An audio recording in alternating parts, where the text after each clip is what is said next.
Baik.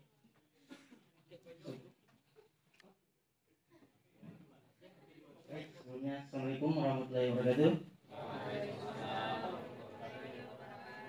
Selamat siang rekan-rekan, mohon izin Bapak. Saya berhadapan sini sebagai moderator, izin memperkenalkan diri. Nama saya Ahmad Syahudin.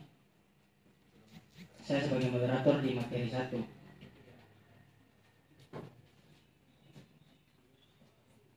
Selanjutnya saya akan mempersilakan penyaji untuk maju ke depan. Penyaji atas nama Bang Diki dipersilakan maju ke depan.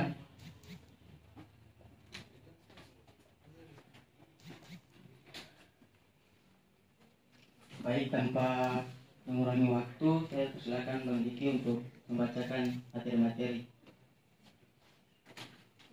Terima kasih atas waktunya. Mohon izin Pak Restiono, Pak Fauzi. Perkenalkan, nama saya Diki Ramadan selaku penyaji yang akan membahas materi 1 mengenai agraria reform, konsep dan filosofi. Ada 5 poin yang saya baca dari PPT-nya Bapak Nazir Hamid dan kawan-kawan. Yang pertama yaitu konsep reforma agraria dimaknai dengan perubahan sosial pada masyarakat. Yang kedua, pada tahun 1870 agraris wet berlaku di Hindia Belanda dan munculnya gerakan nasionalis seperti Sahabat Daging Indonesia, Budi Utomo, Sahabat Indonesia Cokro Aminoto, Partai Komunis Indonesia, dan Perhimpunan Indonesia.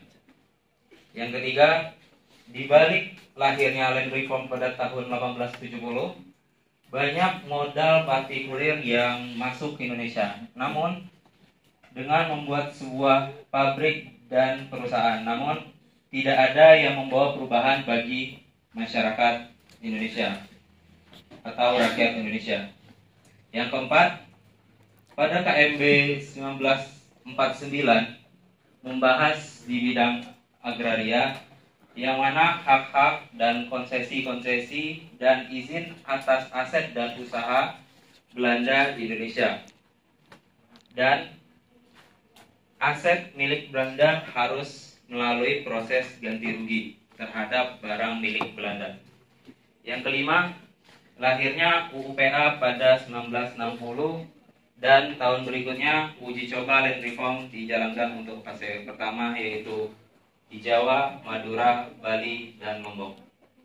Terima kasih, saya kembalikan ke moderator. Baik, terima kasih kepada Saudara Diki Ramadan telah memaparkan 5 poin penting di materi 1.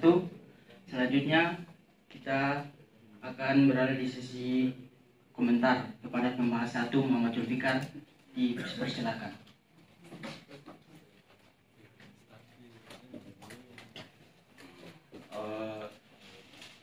Perkenalkan, nama saya Muhammad Zulfikar.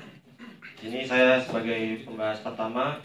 Saya tertarik dengan bagian nomor 2 dan saya kaitkan dengan teori konflik sosial yang dimana perubahan sistem agraria yang menguntungkan pemilik modal dari Eropa dan Belanda akan memunculkan ketimpangan sosial dan eksploitasi. Dalam konteks Hindia Belanda, munculnya sistem perkebunan dan eksploitasi tenaga kerja pribumi menciptakan kesenjangan ekonomi yang mendorong perlawanan sosial. Itu juga bisa dikaitkan dengan teori class struggle atau perjuangan kelas, di mana petani dan buruh pribumi mulai menyadari ketidakadilan dan melawan sistem kolonial. Terima kasih.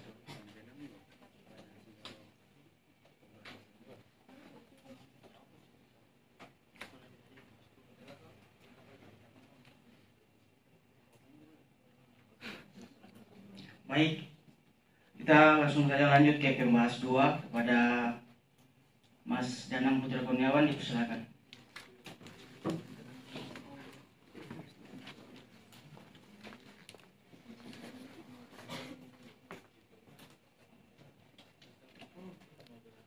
Baik, sebelumnya perkenalkan, nama saya Danang Putra Kurniawan selaku pembahas kedua. Terima kasih kepada Mas Diki telah dipaparkan mengenai poin-poin pada materi 1. Kemudian pada materi 1 ini saya menyoroti pada poin ketiga, yaitu di balik lahirnya land reform pada tahun 1870, banyak modal partikulir yang masuk ke Indonesia dengan membuat sebuah pabrik dan perusahaan. Namun tidak ada yang membawa perubahan bagi rakyat Indonesia.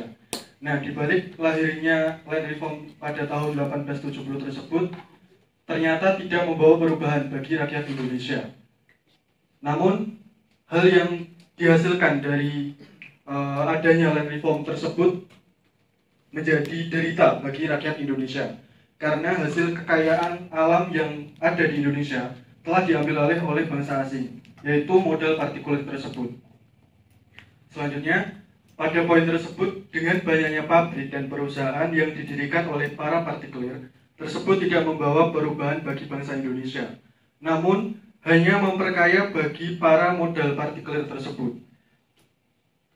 Modal partikulir tersebut merupakan modal yang dikuasai oleh bangsa asing yang menanamkan modalnya di Indonesia, sehingga para pemodal itu menanamkan modalnya di Indonesia dan masyarakat Indonesia sendiri itu hanya menjadi buruh dan tidak dapat menikmati hasil jerih payah ataupun kerja yang telah dilakukan oleh bangsa Indonesia itu sendiri. Kemudian sesuai yang ada pada poin tersebut, jika dikaitkan pada materi 1, pada kalimat Soekarno pada Indonesia Menggugat, yakni bahwa banjir harta yang keluar dari Indonesia malah makin besar, pengeringan Indonesia malah makin makan.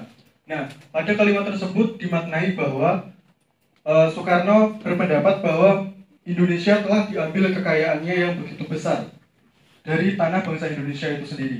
Namun bangsa Indonesia tidak dapat menikmati kekayaannya sendiri, sehingga bukan perubahan yang datang bagi bangsa Indonesia, namun penderitaan yang datang atau yang diperoleh dari adanya pabrik dan perusahaan tersebut.